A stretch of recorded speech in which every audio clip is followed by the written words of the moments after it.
I have a very related Yahoo that I would be delighted if you all would let me read. Okay. Sent in by Amelia Berger. Thank you, Amelia. It's by Yahoo Answers user Dirk. And it's a similar vein of like how did folks get in touch without phones, right? But the wording of this question is maybe the best. Dirk asks, how did people know when to meet back in vampire times?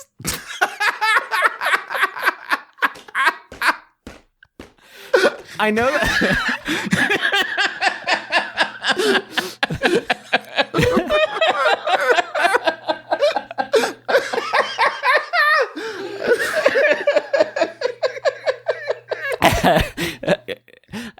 I know that they wrote more letters. You gotta let me get through it. I know that they wrote more letters and stuff, but back in vampire times, how did you make plans with friends? Did they just wait around all day and hope that they ran into each other? Oh, God. Oh, God. What is wrong with our schools? You can make all the plans you want. The vampires are going to ruin them. I mean, you can write a letter. It's like, meet me at Ye Old Arby's this afternoon, but a vampire's just going to be waiting there to harangue you. Hey, meet me there at 2 p.m. Can't do that. Can we make it 2 a.m.? The problem... The sun is an issue. The sun is bad for vampires. So, I mean... This is before. I'm gonna let's set the stage. It's vampire times. There's no electronic 1972. There's no electronic communication, which of course means Willem Dafoe is still trapped in that spectral cage somewhere before Alexander Graham Bell let him out. And I want to get in touch with you. I want to get in touch with Dad to go see Rogue One. Do I just like go to the theater and just like hope he like?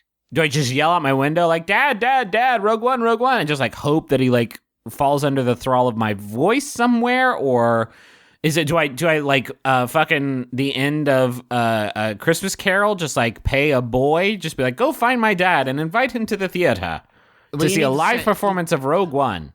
You have to send your familiar. You got to send your Renfield, right? And your Renfield goes and like delivers the message to your vampire dad, and then vampire dad like gives him, I guess, some bugs to eat or something, and then Renfield returns to you. And actually, can I tell you something? It was actually a much more efficient system than we have now.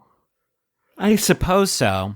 In many ways it wasn't, but in many ways it was, if you think about it. But like in vampire times, how did folks know to meet up though? It's a good question. I mean, that's why we had public houses, right? Was that a thing? I've heard that term before. Mm-hmm. Are those just houses where people could be at? And yeah, you meet up there for a bite.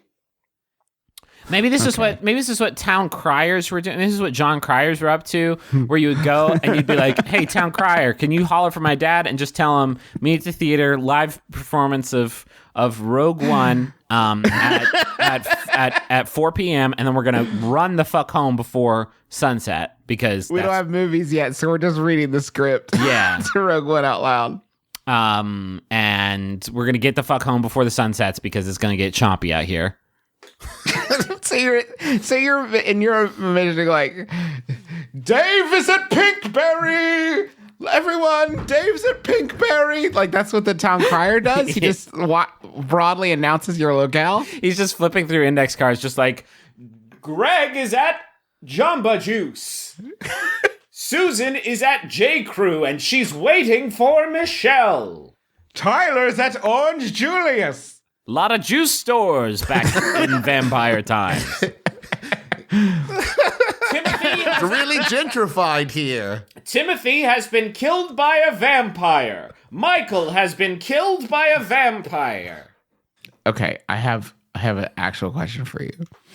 If a vampire was stalking and trying to kill a specific person, okay, would it be easier for the vampire to track and kill this person back then when there was a limited number of places you could be and you probably should tell somebody where you're going to be or else it's going to be like a whole thing?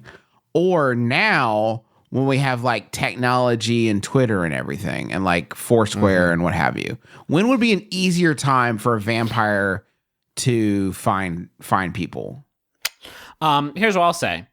I've got in my house, which I I don't leave this house because food is sent to me by Blue Apron, and then I stay inside the house all day and hang out with my wife and my baby, and I play Zelda nonstop and Persona nonstop, and so I just don't leave the house. And Vampos can't come in here without permission, which I am not going to hand out lightly to a Vampo. Thank you. So, but I think back in the day, it'd be like, time to go outside to the well, chomp dead. Okay.